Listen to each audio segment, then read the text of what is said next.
What is success to you? What does success mean? Sometimes we equate success to making tons of money or having a fulfilling relationship or being a great parent to your kids. But what does success mean? In this video, I am going to tell you the downsides to success, all the things that come with success from my experience. So tune in.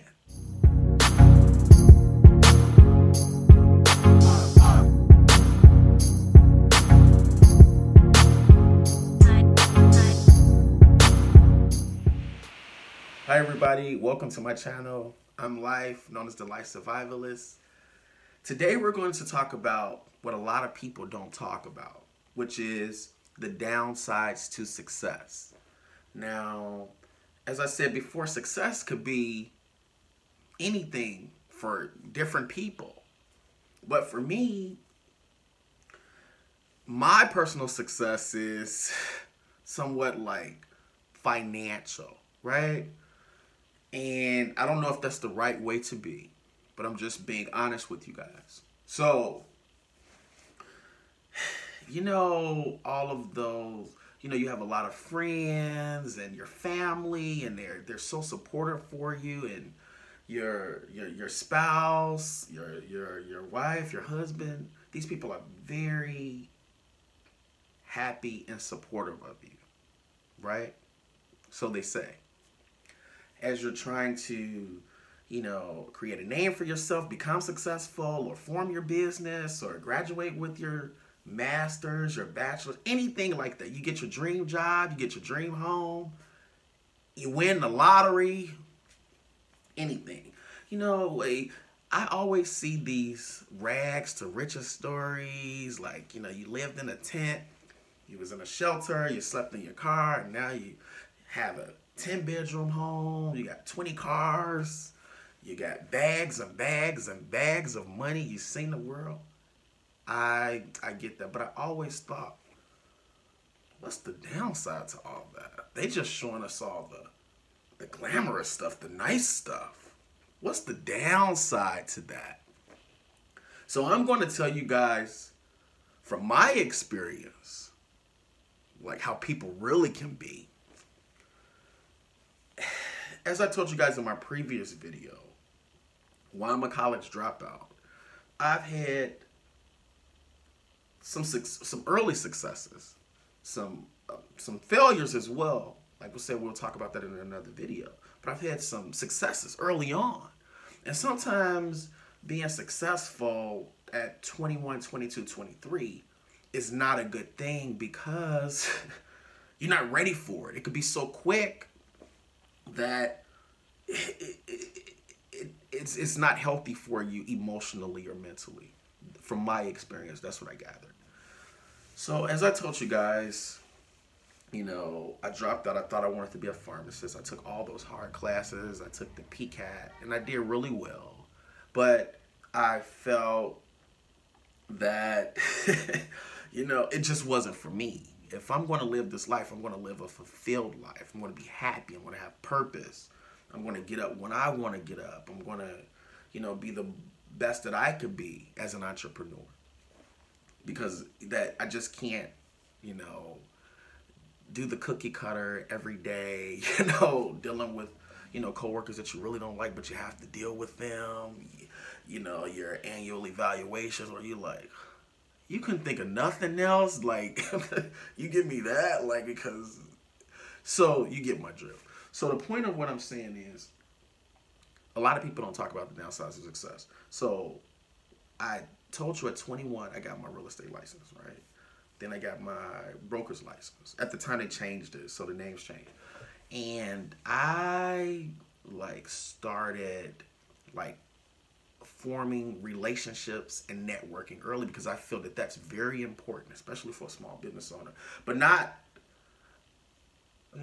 networking that's not beneficial. Sitting there, drinking tea and eating crackers and talking about nothing. No, you need people that, hey, you could call, like, hey, I need a person, need insurance, blah blah blah. Can you? They need a good price, or you things like that, beneficial, or someone, hey, I need a plumber.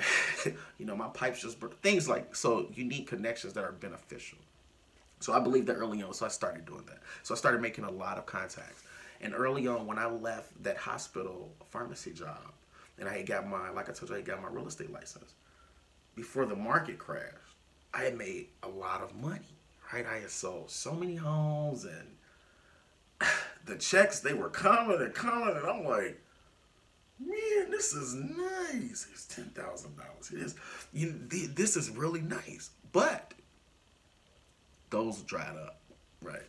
So you making all this money, and you're successful, and it's very quick. So me being young and dumb, you're like, spend, spend, spend. I'm going to get all these clothes. I'm going to get a new car every year. I'm going to,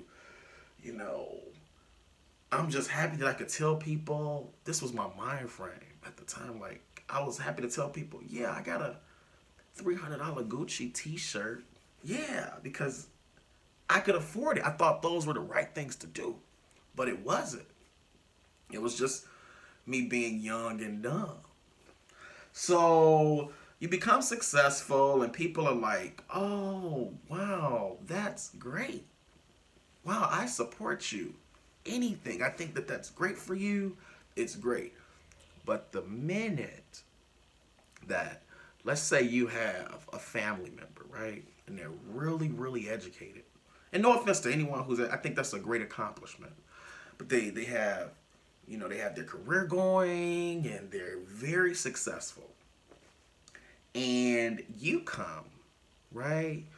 And you bypass them financially, right? Like, now you could buy the car that they bought, right? Now you could buy a bigger house than they did.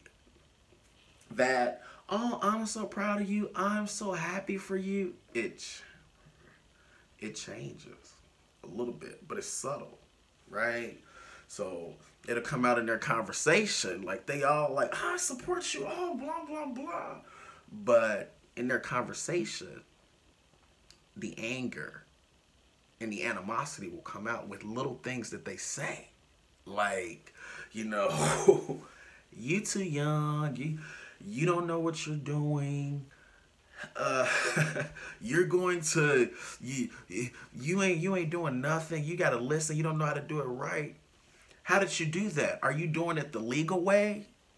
Nah, he or she, they got to be up to something. They got to be doing something illegal, because it just doesn't make any sense. These are their conversations, right? Or are you sure everything you're doing is but I just learned how I deal with those type of people is, less is possible.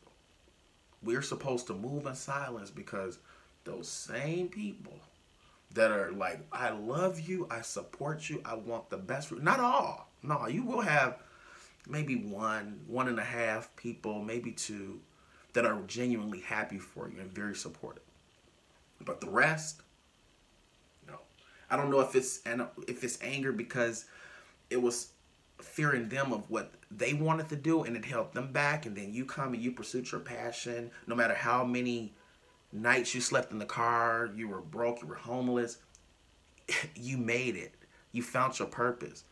You became a successful entrepreneur, even though it took 10 years, it took 7 years. But people don't understand that part of the struggle. They just see the now. Like, you're in the now, if you're buying or anything, whatever you're doing, people just genuinely they're not happy for you. And I used to be it really upset me at first, because it was like, man, these people, this is somebody really close to me. Like, I thought you loved me. I thought that, I love you. I thought that this was genuine. But it's just human nature. I don't know. But people are happy for you until you bypass them, right? No matter where they are in life, okay?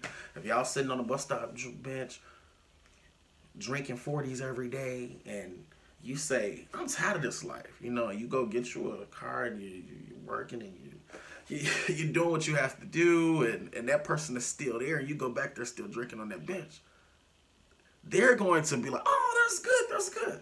But secretly, they're going to have a little resentment towards you because, like, who do you think you are to bypass me? You supposed to be sitting on this bench with me. I was supposed to get my life together first. I know that is really a bad thing to say, but that's just how people are from my experiences. You know, people, or you got people,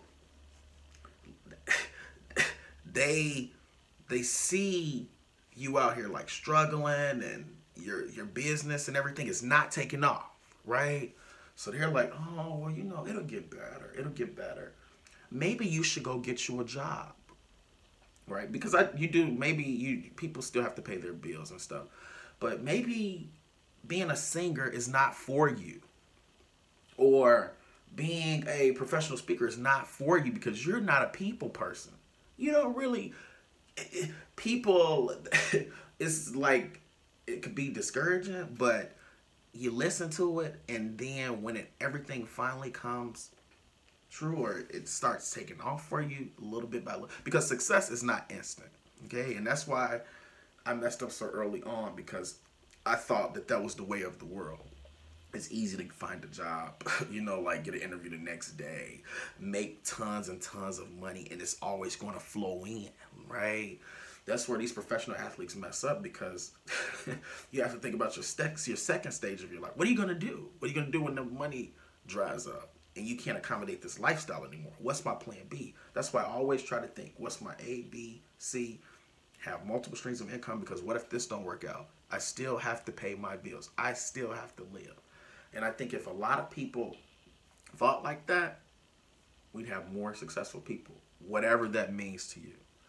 So I think, so the purpose of this video was just to share from a little bit of my personal experiences of having my own success, or my business taking off, or making somewhat of decent money. And, you know, and seeing people change. They don't realize they change, but they change in conversation, and the way they talk to you when they see you in person now. It's like kind of like, you know, I don't know if that's because, you know, it's just sad to say, but people like to see some, not all. Like I said, you may have one and a half, maybe two people that are genuinely happy for you. But some people are happy that you're down in that gutter, that you're struggling, that you're losing everything, that you're unhappy. But the minute you overcome that, you become successful, they got an issue with you, but they will never tell you. It just comes out in their actions. So just be careful. Whatever your dreams and your passion is, sometimes, and I learned the hard way, that it is best to move in silence, because people genuinely do not want to see you happy. And I heard somebody say this quote before, and I was like, man, that really makes a lot of sense. I don't know where it came from originally, but the quote was, people, they wish you well, but secretly hoping you fail. Right? And that made sense. It made sense to my life. That some of the people that are close to me, I mean, yeah, you see some people, family functions, so how you handle that is, you listen to everything they're saying. But you, when they say, oh, what's new? Oh, nothing, just, you know, working. It's best that way. Because if they're not happy for you, what's the purpose of, you know, telling people that are not happy for you good things? That's what's the point? What's the point? To wish more hate on you? To secretly gossip about you and call everybody and be like, blah, blah, is this legal? All of that stuff. So again, thank you guys for watching. Again, I'm going to upload every Monday, Wednesday, Friday. Please like, comment, subscribe. Please follow me on, what am I on? Instagram. Follow me on Instagram, The Life Survivalist. And follow me on Twitter, The Life Got To. I'll see you guys next video. Bye.